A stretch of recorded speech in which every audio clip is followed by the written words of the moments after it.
les 3 outils que je vais utiliser cette année.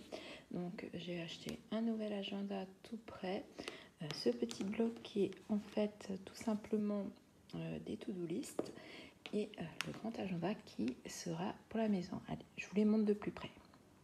On commence avec le plus simple, hein, c'est ce petit carnet là. Donc il y a 150 feuilles. Je crois que je l'ai payé 2-3 euros. Il vient de chez Action.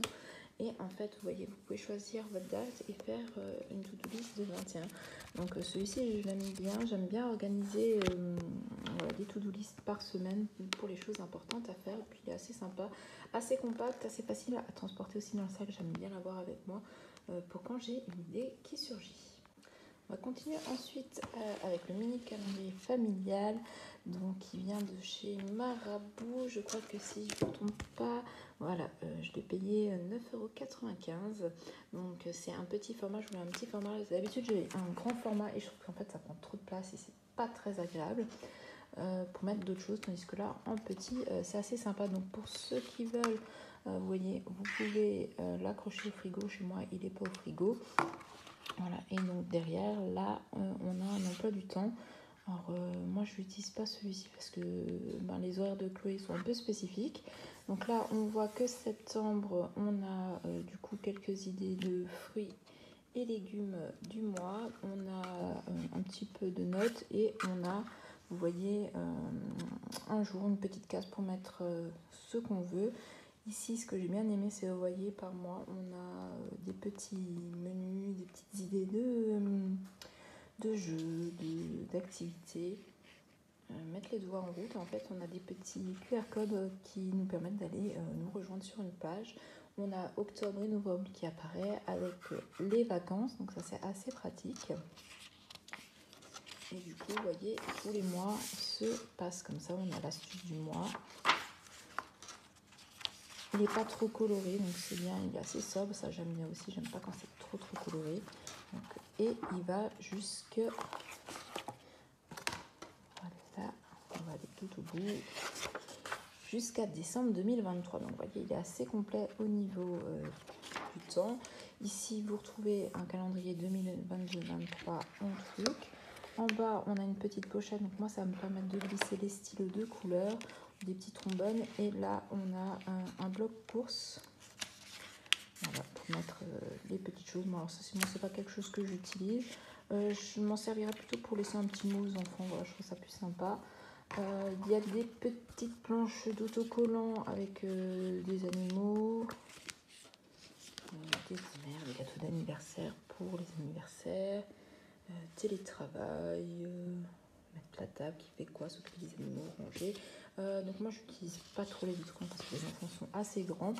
Donc voilà, ils peuvent lire sans souci. Donc voilà pour ce petit calendrier qui va être fort sympa pour l'organisation. Ça va me permettre, vous voyez, de mettre par exemple, quand je suis à l'association, les rendez-vous médicaux, pour que mon conjoint ait aussi une vue générale et les enfants, vu qu'en général tout ce qui est rendez-vous, tout ça, c'est moi qui m'en occupe.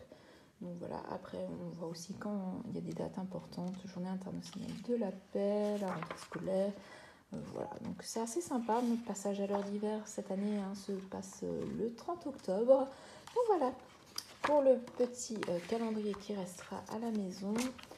Et après, l'agenda. Alors bon, c'est un gros agenda, hein, mais pareil, en fait, il me sert et pour la famille, mais il me servira aussi pour l'association.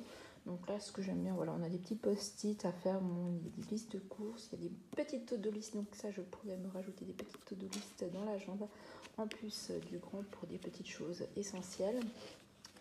On retrouve des autocollants. Après, il y a tout un sommaire, donc on trouve des anniversaires, les informations en cas d'urgence, il y a notre de copains pour garder les numéros, mon petit univers, les visiteurs, les médecins. Alors bon, tout ça en général, je ne remplis pas, j'ai tout dans le téléphone. Si un jour je perds mon téléphone, je suis embêtée. Activités des enfants, en général, je mets plutôt sur le grand calendrier que là. Je sais ce qu'ils font au cours de l'année, ils ne font pas 15 activités, donc ça va. Voilà, on a les vacances scolaires, on a un calendrier, ça j'aime bien avoir une vue générale dans mon agenda. Donc on a jusqu'à décembre 2023, donc assez sympa. Et là on passe à septembre. Donc vous voyez, bon, j'ai déjà commencé à remplir avec les activités d'association. Il faut que maintenant j'ai pris des rendez-vous, il faut que je les marque. Hein. Je ne l'ai pas encore fait. Bien sûr, au moment où j'ai pris les rendez-vous, je n'avais pas mon agenda.